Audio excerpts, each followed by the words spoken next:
We're going to talk about the 4 steps that can get you from zero to $1 million in revenue in your painting business. Let's roll.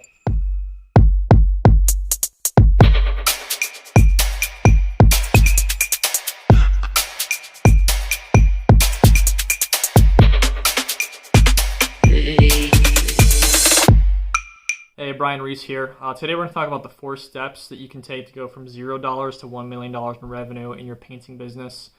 For those of you who don't know me, I have a paint contracting business called Bella's Army Painting in Pittsburgh, Pennsylvania.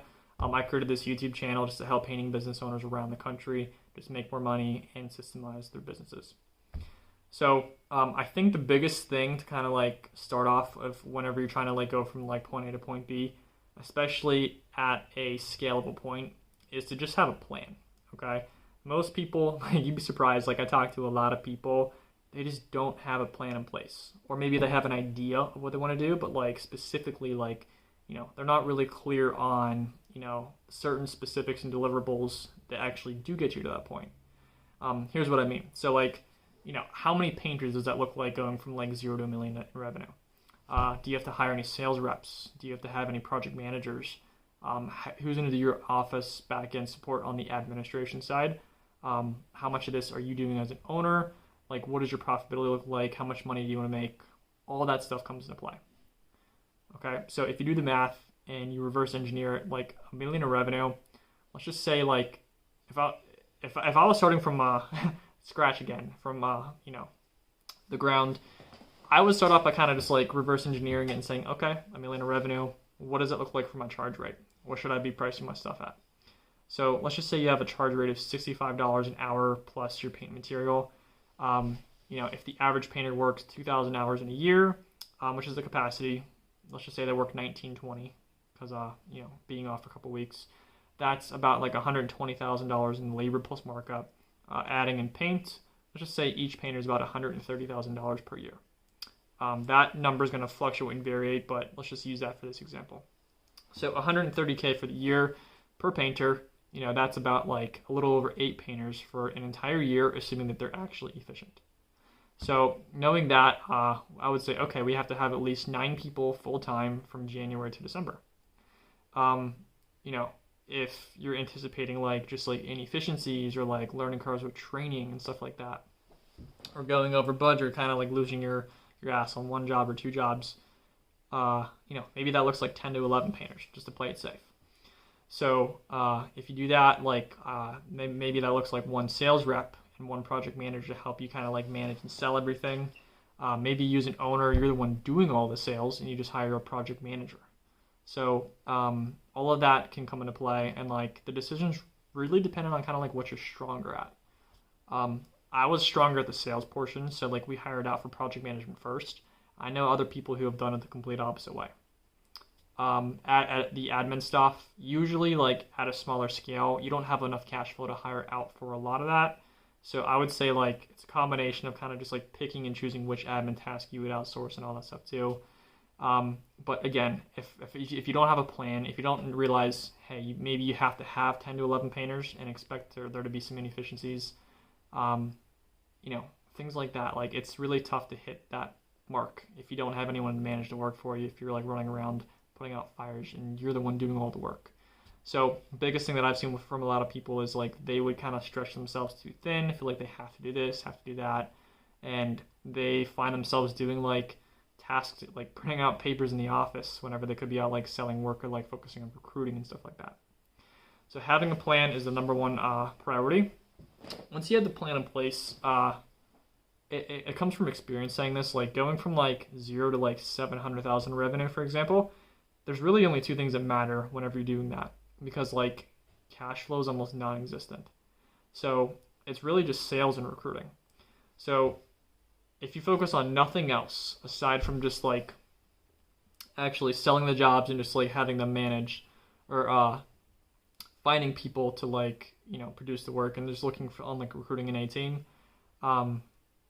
that's enough to kind of get you just like at least push through all of the messy noise, because at this point, like again, you're not like seasoned enough to kind of like have like everything efficient and optimized, and nothing's kind of just like in place to the point where like people are on top of their shit. usually, like you as an owner going from like 0 to 2 million, you're just kind of like all over the place and all that stuff too.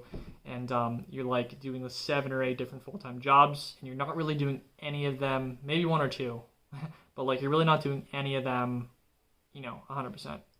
So knowing that, like, if you just focus on the sales and recruiting, that's usually enough, even with inefficiencies, to kind of just like at least have some cash flow to work with. And that point, once you get to like maybe like $750,000 in revenue, depending on what your overhead is, that's when you have enough money to play around with, to like either like hire this person to like outsource project management, or maybe you hire like a bookkeeper or an admin assistant, or like a virtual office team so you don't answer the phone all day. Like things like that make it more possible to buy yourself back more time to like get past that extra layer, going from like $750,000 to like $1 million plus. So sales and recruiting, focus on those two things first, and then you can kind of like focus on like optimization of smaller details. Okay, so like once you're at that point, the third thing would just be to like time block certain chunks of your schedule in your personal daily routine, dedicated to like just like the optimization, the improvement, and just like making sure you could just have time to physically just like improve your game. And that could be like creations of just like standard operating procedures for your teams. That could be like investing time into training people. That could be, I don't know, just like getting a better CRM or like a work order system, or like improving your sales capabilities and efficiencies with that. So like you're focusing on things that like one, you can get, you have the cash flow already. It's just not optimized percentage wise.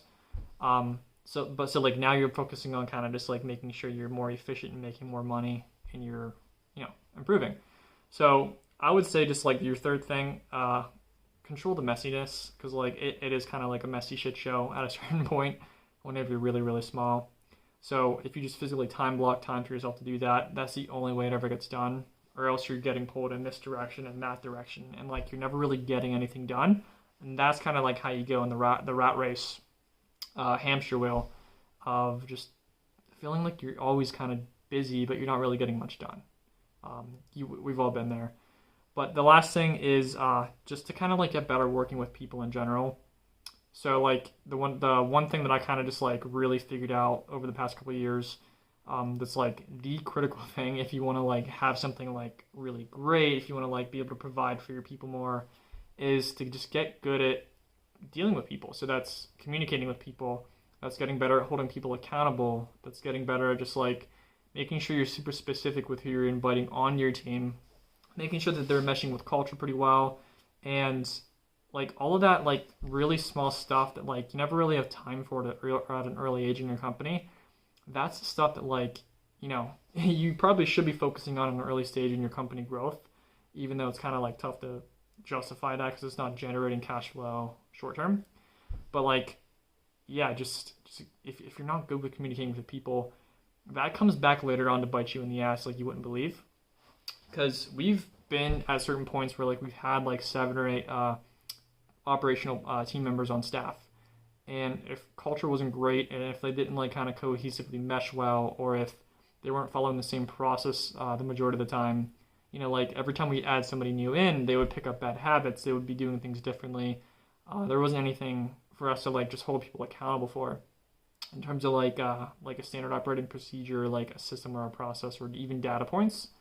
So progressing to like where we are now at like 7 figures plus, the importance of just like conveying a message to people, to just like saying like, hey, are we on the same page, or like, hey, how are your performance metrics from the past week or like past month, or like what are your goals, like, kind of just like doing the small stuff that like just makes them better people.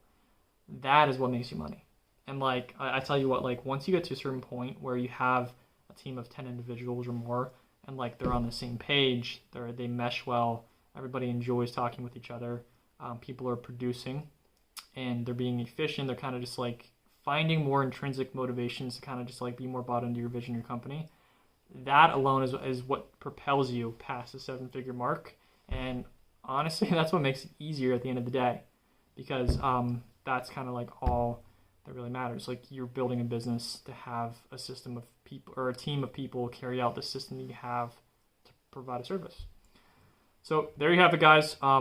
Again, have a plan, focus on sales, focus on recruiting, and just time block time for yourself to improve your company once you get more cash flow, and just to buy back more of your time, and then just get better communicating with people.